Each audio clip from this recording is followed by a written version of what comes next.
Tu come somente com um garfo só, às vezes nem garfo, é só colher. Bate o prato, come em outro e diz: Jesus, tu és bom.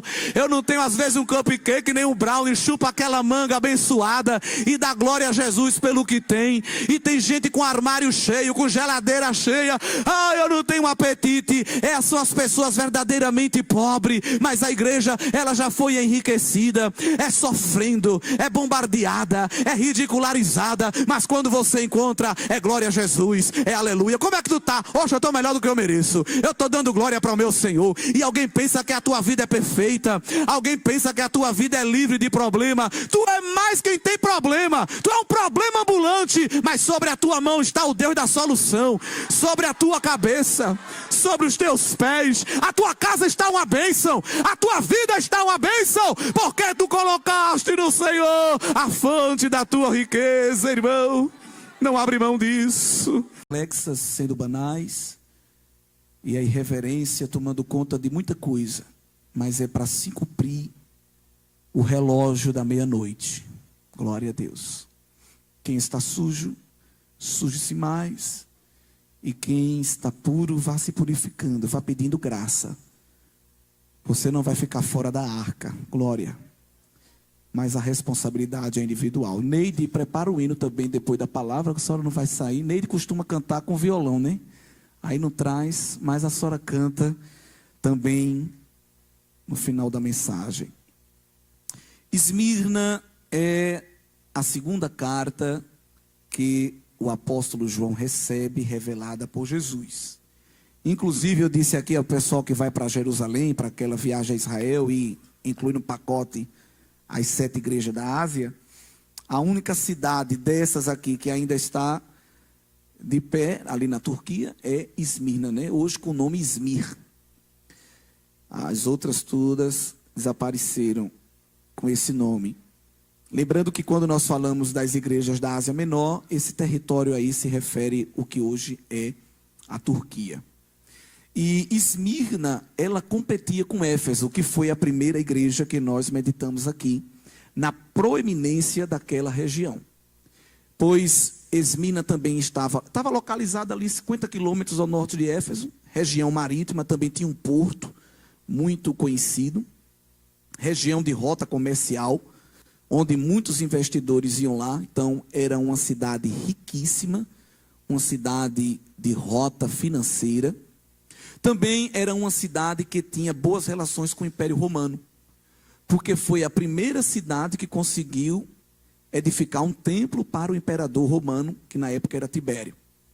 É como a briga de hoje, quem vai disputar a Copa do Mundo? Que isso aí o povo mata e morre para sediar a Copa.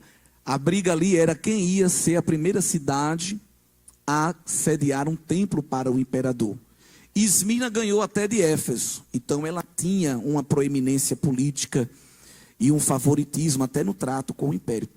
Do ponto de vista religioso, também era uma cidade que tinha muitos templos. Templo a Zeus, a Cibele, a Afrodite, a Esculápio. E, destacando dentre todos esses, foi a primeira cidade a erigir um templo à deusa Roma, que era a principal ali do panteão romano. Então, também era uma rota de peregrinação pagã. O povo, quando queria adorar as suas divindades, ia para ali, porque encontrava templo para tudo que era gosto. É interessante também que esta cidade, ela tinha o famoso Monte Pargo, de onde muitos cristãos foram jogados. Só um dia foi uma leva de 1.200 cristãos jogados no abismo daquele monte. Outro dia jogaram mais 800. Então também era sede de martírio. Aqui nós temos, quem gosta de história da igreja, o famoso bispo Policarpo, que foi bispo de Esmirna, um dos mártires. Faleceu em fevereiro de 155 depois de Cristo, morto em fogueira por não negar a fé no Senhor, não é? Morreu com 86 anos, mas ainda estava na ativa. E a raiva do império é porque ele não queria publicamente dizer que César era Senhor. E foi várias vezes chamado para negar a fé, nunca negou, até que o imperador disse: eu não quero que você faça nada, eu só quero que você diga que César é Senhor e que Jesus não é o seu senhor. Ele disse: eu não posso, porque 86 anos ele só me fez bem, ele só me tratou bem, eu não posso fazer isso com ele, ele é tudo para mim, eu estou bem assim. Então você vai matar. Está bom, pode matar. E foi morto. Até a tradição cristã diz que quem foi catar a lenha para fazer a fogueira de Policarpo foram os judeus. E diz a tradição que era até dia de sábado. O judeu não faz nada no sábado, mas para pegar a lenha, para matar o bispo cristão, eles não mediram esforço, porque havia uma ira muito grande contra o cristianismo. E quando a gente fala da perseguição da igreja, por exemplo, as cartas que Pedro escreve para os irmãos que estavam sofrendo perseguição, João também se dirige para irmãos que estavam em perseguição, Paulo. Essa perseguição em geral vinha de duas vertentes. Era uma perseguição política e uma perseguição religiosa. Os cristãos sofriam a perseguição do Império Romano, que era uma perseguição política, e sofria a perseguição da religião judaica, uma perseguição religiosa. Então era luta para todo lado. Ser cristão, nas primeiras décadas da história da igreja, não era uma coisa fácil. Queria destruir sua reputação? Era só se autodeclarar cristão. A gente sabe que o fim de muitos foi selado com a morte. Mas mesmo com toda essa luta para destruir a fé cristã, quanto mais se matavam homens e mulheres, mais a fé cristã se propagava, não é? E lembre-se, irmãos, que se a fé cristã não estivesse embasada na palavra de Deus, o cristianismo já teria sido extinto da face da terra há muitos séculos, porque é uma das religiões, ou é a religião mais combatida. Então, se dependesse do comportamento da sociedade, cristianismo ia ser uma matéria só de museu. E olhe lá. Então a maior prova de que Deus existe, eu entendo, uma das maiores provas que Deus existe, é o cristianismo sofrer esses 2000 anos de extrema perseguição e continuar crescendo. É um grande mistério. Inclusive, as especulações da sociologia é que na virada do milênio, o ateísmo, o humanismo, o secularismo ia tomar conta da Europa, da América do Norte, ia se espalhar pelos continentes, e o mundo na virada do milênio ia ser um mundo ateu. Racharam o bico. Por quê? Exatamente o contrário. Na virada do milênio houve um boom, um crescimento do cristianismo. Na África, na Ásia, na América Latina, os países onde há maior perseguição. Não tem sociólogo que consiga fazer gráfico para explicar isso. A explicação está em Mateus 16, verso 18, quando o Senhor disse: edificarei a minha igreja, e sobre ela as portas do inferno não vai prevalecer. Não é, irmãos? Então o cristianismo não depende, não falamos isso com soberba, mas o cristianismo não precisa de ONG. Você já viu alguma ONG? Salve os cristãos? Hein? Não, tem salve o panda, salve o mico-leão, salve a tartaruga de pente, salve o grilo, salve o cupim. Tem organizações mundiais para salvar a abelha, e elas são importantes. Se a abelha for extinta, a gente perde muitas coisas importantíssimas. Mas não tem nenhuma ONG salve os cristãos. A gente não tem ajuda governamental, irmão. Pelo contrário, os governos do mundo se reúnem para destruir o cristianismo. Mas os que confiam no Senhor são como o monte de Sião, não se abala, mas permanece para sempre, não é? Então a igreja de Esmina é uma igreja que sofria, viu? Se a gente pode falar de uma igreja que sofria, era a igreja de Esmirna. E vamos meditar um pouco nesse tipo de sofrimento.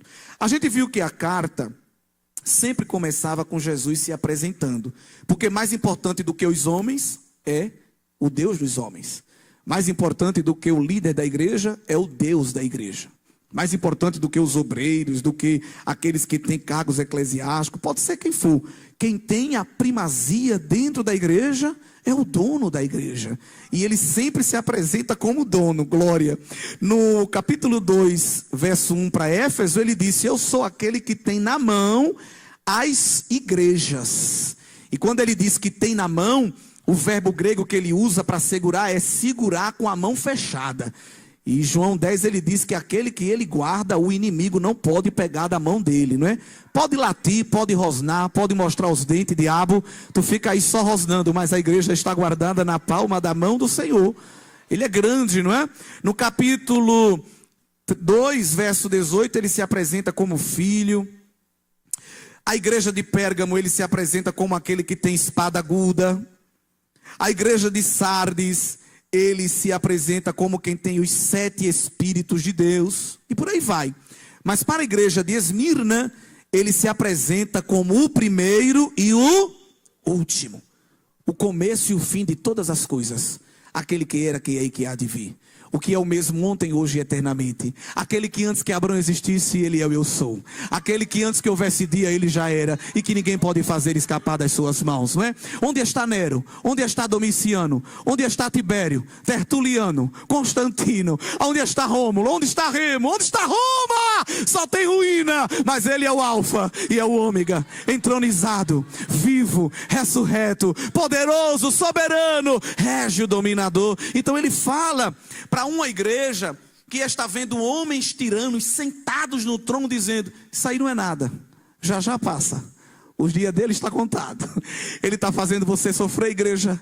Ele está oprimindo, ele está perseguindo, ele está levantando decretos. Vocês estão sendo acossados, apertados, oprimidos, ridicularizados. Mas esses que vos oprimem, os dias deles estão contados. Quem está falando sou eu, primeiro e o último. Ele pode falar isso, não é, irmãos? Então, quando você estiver triste com alguma coisa, lembre-se, é passageira. Quando você ver uma luta, é passageira. O choro dura uma noite, mas amanhã chega e ela vem com alegria. Jesus está vindo ao teu encontro para te dar a paz.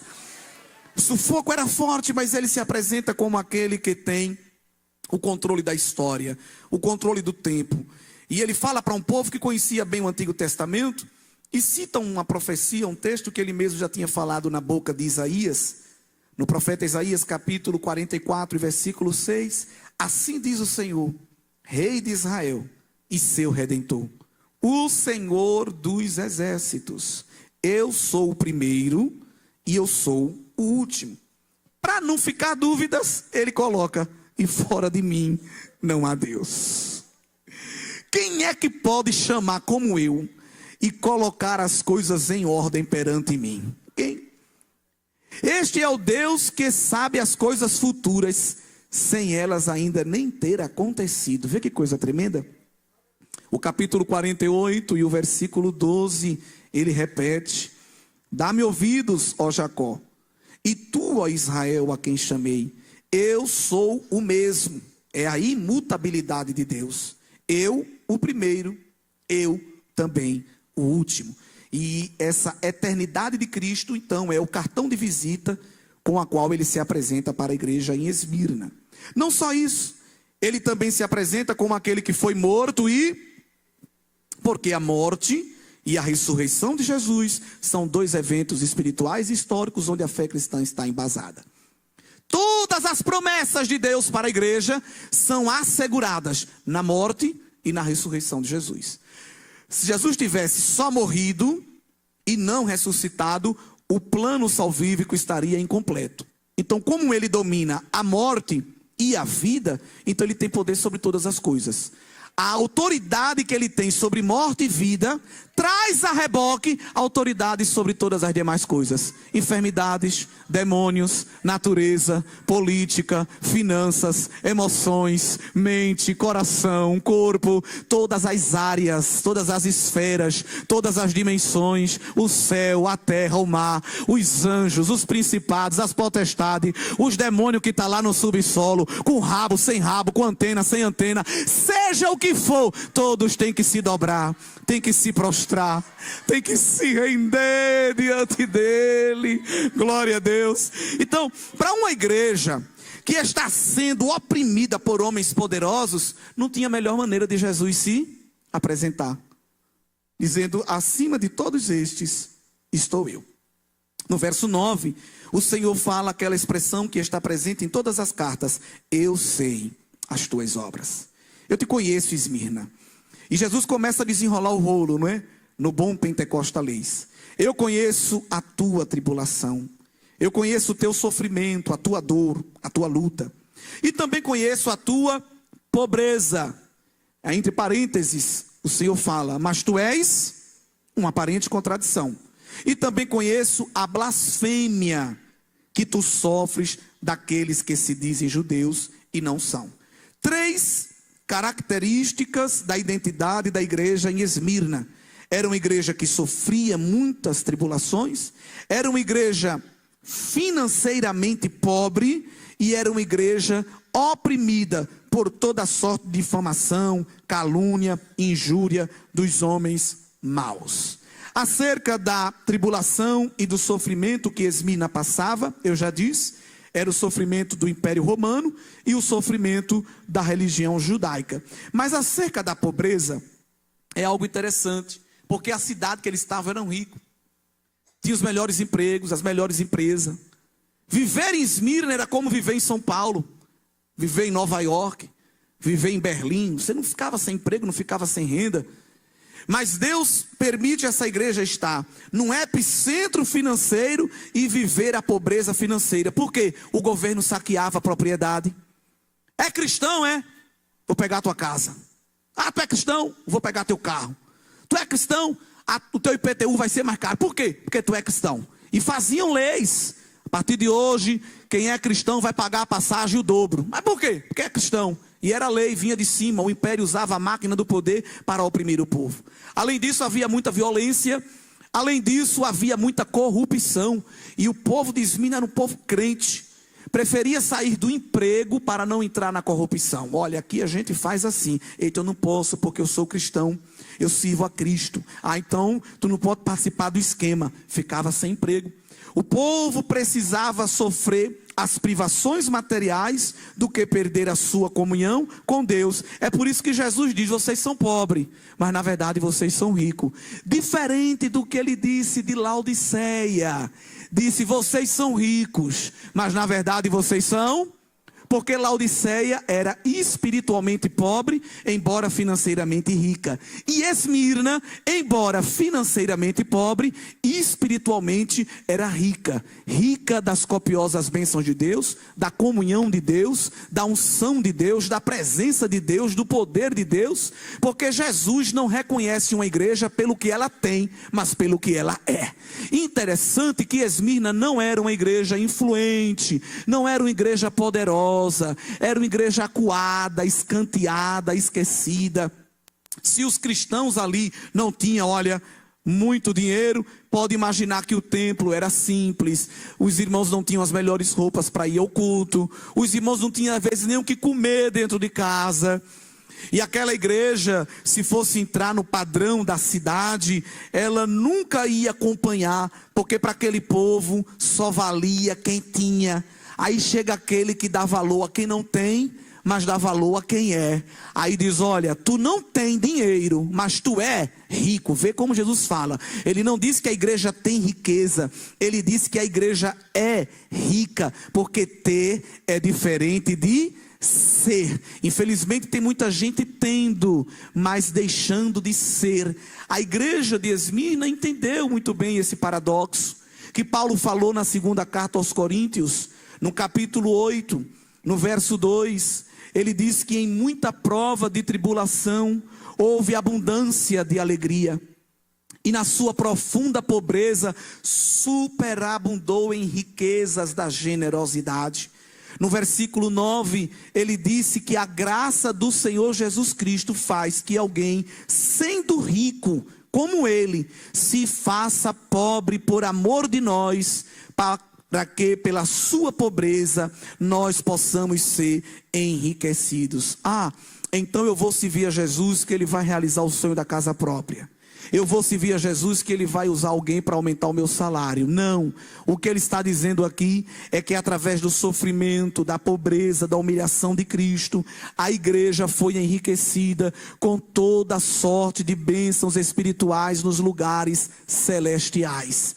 As necessidades da gente, Jesus conhece e tem poder para suprir, mas enquanto ele não supre as necessidades materiais, seja satisfeito ao abrir a sua alma e dizer: de nada nele eu tenho falta, porque ele é o meu auxílio, ele é o meu escudo, ele é a minha proteção, ele é o meu livramento. Tem gente pagando guarda-costa para poder dormir em paz. O meu guarda-costa é ele. As panelas caem, o gato mia, a telha se mexe, eu nem acordo aperreado, que eu nem vejo, porque ele me faz deitar em paz e em segurança. Tem gente com cerca elétrica, de meia hora vai lá no interfone para ver a câmera, será que tem perigo vindo? E tu estás lá dormindo, tendo revelação. Esse aí, irmão, ninguém paga, dinheiro não compra, porque as riquezas espirituais. Tem gente, eu disse aqui, que forra a mesa com todo tipo de comida. É um talher para comer o peixe, é outro para comer a carne, é uma faca para cortar o pão, é outro para passar o patê. Tu come somente com um garfo só, às vezes nem garfo, é só colher. Bate o prato, come outro e diz: Jesus, tu és bom.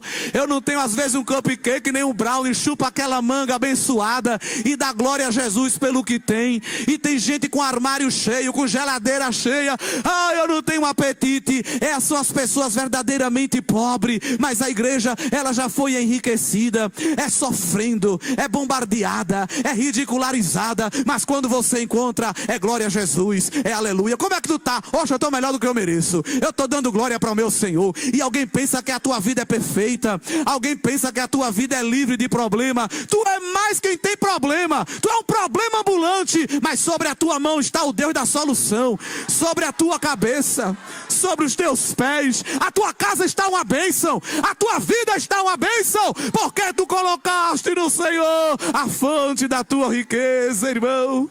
Não abre mão disso.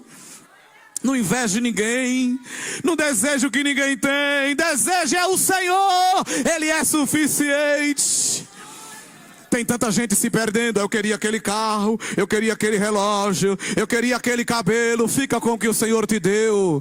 Ele já te deu tudo. As bênçãos espirituais nos lugares celestiais com Cristo. Asaf olhou para o vizinho uma Ferrari, olhou para o outro um Lamborghini, olhou para o outro um Alfa Romeo, e ia para a igreja de ônibus. Disse: mas Deus, eu sou profeta, eu sou sacerdote, o meu vizinho usa terno da Brooksfield, eu estou usando o que comprei no brechó da igreja. Os filhos dele estudam em escola numa Suíça. Os meus não têm direito aí nem para creche municipal. Tem alguma coisa errada. Aí Deus disse: não, meu filho, está tudo certo. Olha a prosperidade do ímpio, ela é passageira, ela é efêmera, ela é transitória.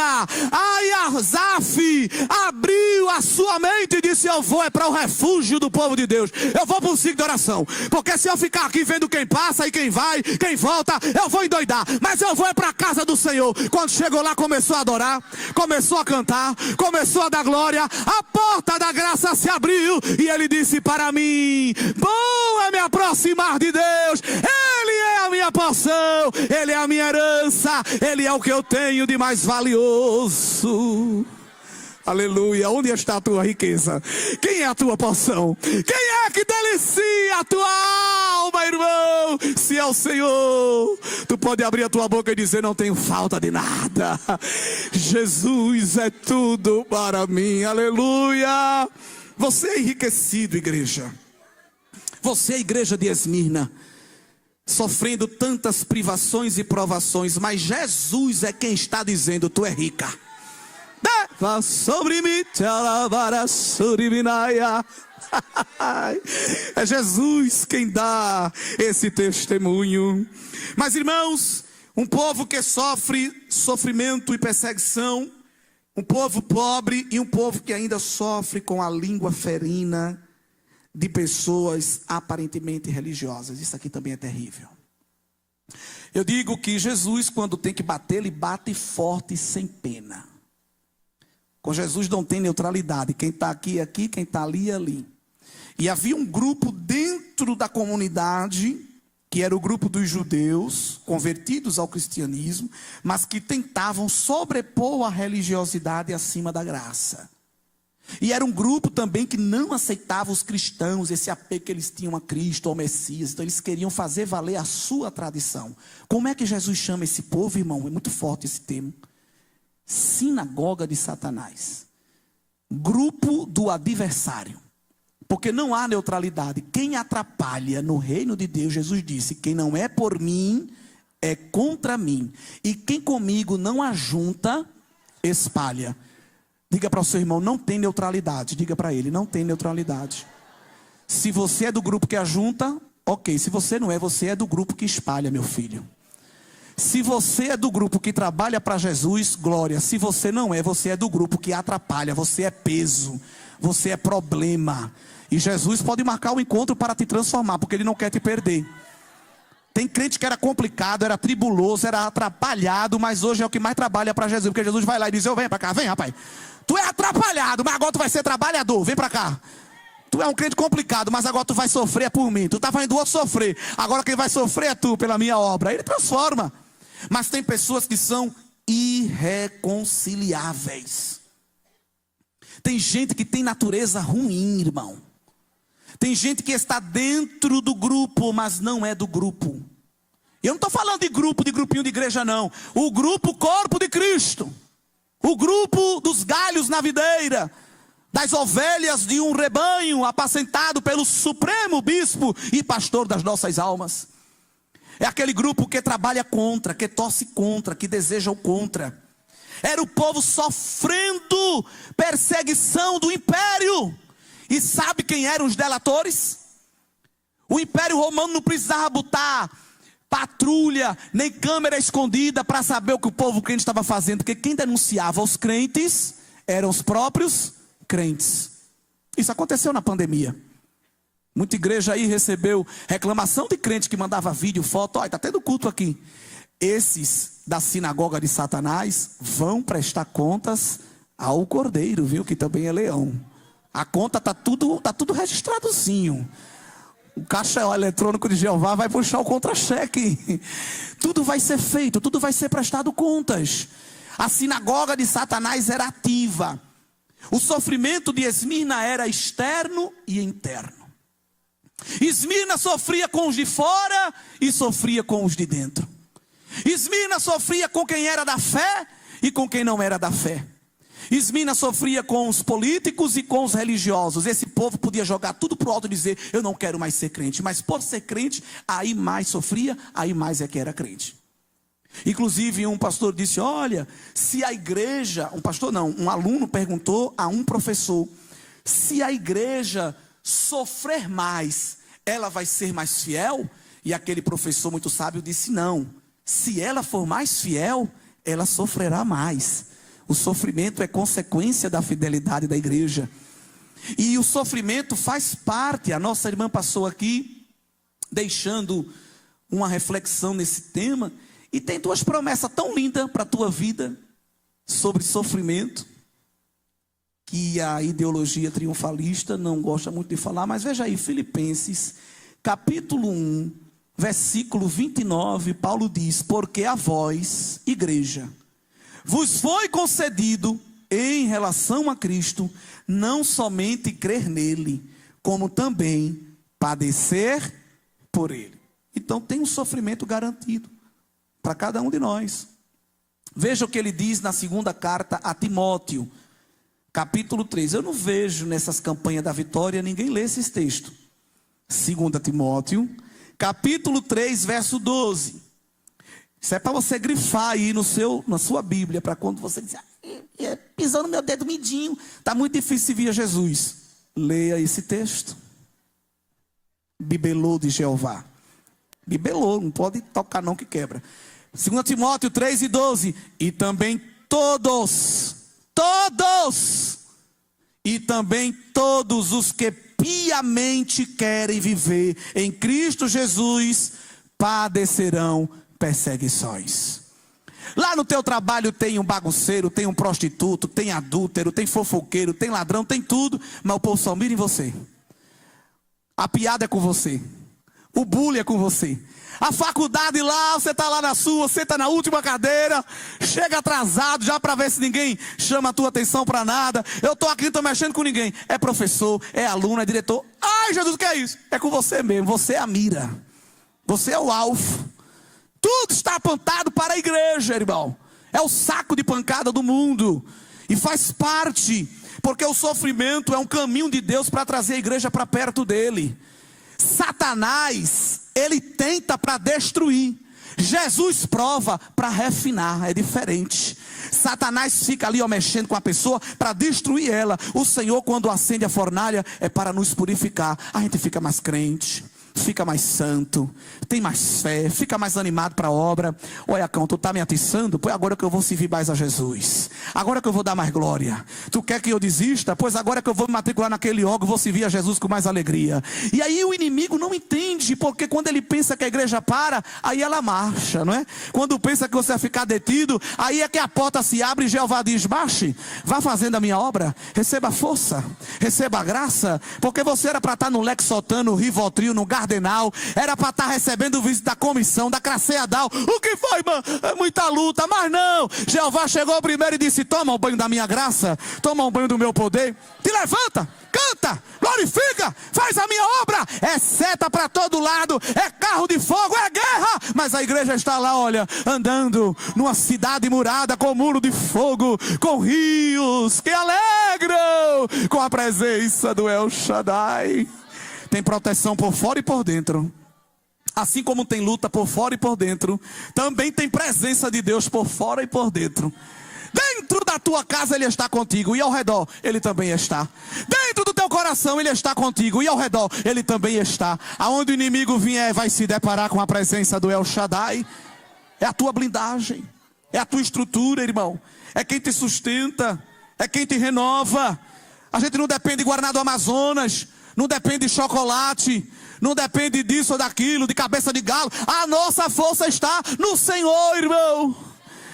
Pode comer espinafre todo, mas o espinafre não vai na alma não. Agora a palavra, que é mel, que é pão, que é água, que é fogo, ela vai na alma. Bora, alma, levanta. Ai, mas o corpo está triste, mas a alma agora está em pé. E diz ao corpo: bora evangelizar, bora visitar os enfermos, vamos tocar instrumento, vamos cantar no coral. E Satanás, que pensou que tu ia ficar detida, agora vê, corpo, alma e espírito vindo marchando no santuário. Eu vim adorar, eu vim entregar o meu culto, eu vim dizer que o Senhor é grande. Receba a força de Deus, Ele está renovando a sua força para você continuar servindo a Ele na terra dos viventes, porque Ele se agrada, meu irmão, da maneira como você serve a Ele. Ele sabe da tua luta, igreja. Ele sabe do teu sofrimento. Mas Ele vem com a mensagem de ânimo no verso 10. Não tenha medo do que você vai padecer. Olhe para o sofrimento, mas perceba que ele não é o fim.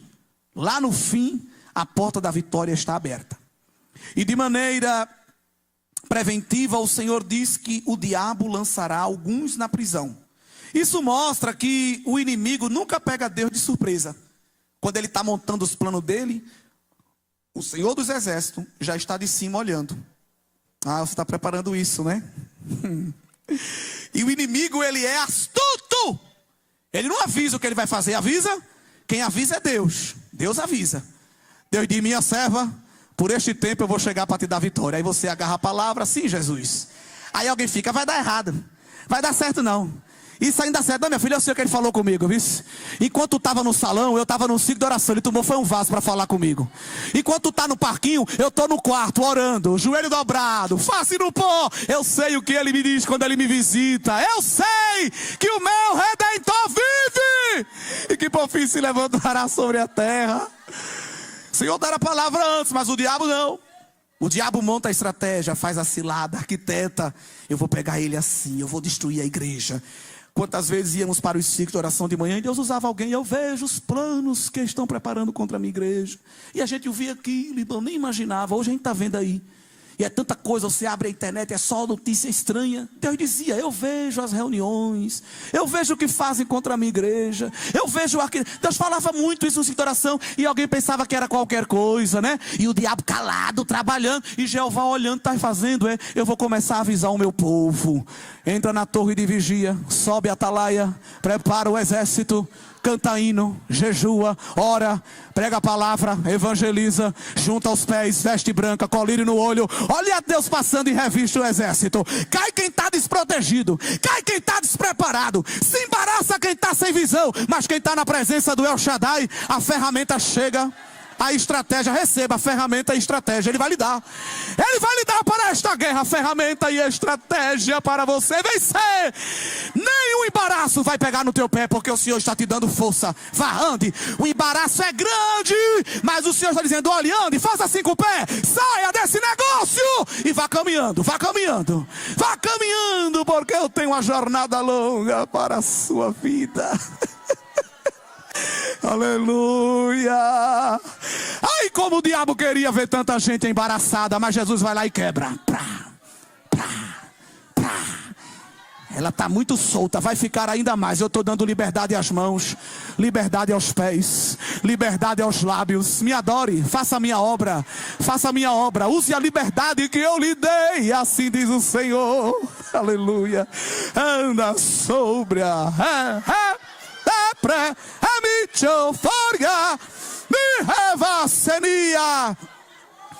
Tem muita gente, irmão, oprimindo a igreja nesses últimos dias. Gente de dentro e gente de fora. E como profeta do El Shaddai eu digo, ele vai derrubar os de dentro e os de fora, porque a igreja é dele. A igreja é dele, propriedade exclusiva. E ele chamou o povo para marchar com liberdade na terra. Sinagoga de Satanás tem os dias contados. Sinagoga de Satanás tem os dias contados. Quem for joio vai para o fogo, e quem for trigo vai vir para o celeiro. Quem for bode vai ser espantado, e quem for ovelha entra na minha presença, porque eu sou fiel e verdadeiro para fazer. A gente às vezes olha para as situações e parece que tudo está perdido. A gente faz como Abacuque: Deus, onde estás? Tu não estás vendo não? Eu estou vendo. Tu é que não estás vendo. Anda sobre mim, tchau. Olha eu trabalhando, olha eu colocando as coisas no lugar. Olha eu botando freio em Senaqueribe e mandando ele dar marcha ré. Eu estou dizendo para Senaqueribe: volte, porque a igreja é minha, o povo é meu, a terra é minha, a casa é minha, a família é minha. O Senhor está quebrando as resistências contra a igreja, porque a igreja é dele, a igreja é dele, a igreja é dele, e ninguém se apropria dela, assim diz o Senhor Jeová. A igreja é de Jesus. A igreja é de Jesus. Ele comprou ela e ninguém vai se apoderar dela indevidamente. A sinagoga de Satanás vai embora, mas quem ser fiel até a morte vai receber a coroa da vida. Seja fiel até a morte e dar-te-ei a coroa da vida. Tem coroa. Coroa é honra, coroa é autoridade. Tu crê? Tu estás sendo oprimido, mas vai vir para a tua vida a honra de Deus e a autoridade de Deus sobre a tua cabeça. Aleluia. Como disse Tiago 1:12, bem-aventurado o homem que sofre a provação, porque quando for provado, receberá a coroa da vida, a qual o Senhor tem prometido aos que o amam. Tem graça de Deus vindo ao teu encontro. Jesus sofreu escárnio, Jesus sofreu tribulação, Jesus sofreu incompreensão. Chamaram ele de bêbado, chamaram de charlatão, chamaram de demoniado, chamaram de lunático. Sofreu os algozes romanos, sofreu o sinédrio judaico, sofreu a turba maldita que gritava: crucifica-o. Sofreu a frieza da morte, desceu nas entranhas da morte, mas ao terceiro dia ressuscitou poderoso com a coroa da vida. E aquele que sofreu por mim, por ti, está dizendo: aguenta mais um pouco, suporta mais um pouquinho, segura aí, fica na minha presença, porque eu estou vindo ao teu encontro para te dar alívio, assim diz o Senhor Jeová. Neide, venha louvar a Jesus. E se alguém quer receber o Senhor como Salvador, vem aqui para frente que a gente vai orar pela tua vida. Tua vida está um sufoco, tua vida está uma luta, mas Jesus está de braço aberto dizendo: eu tenho descanso para a tua alma. Se tem alguém que está oprimido pelo inimigo, sofrendo as dores e as lutas, vem receber alívio do Senhor aqui esta noite. Vem aqui à frente se tiver alguém que ainda não confessou a Cristo como Salvador, e nós estaremos orando pela tua vida.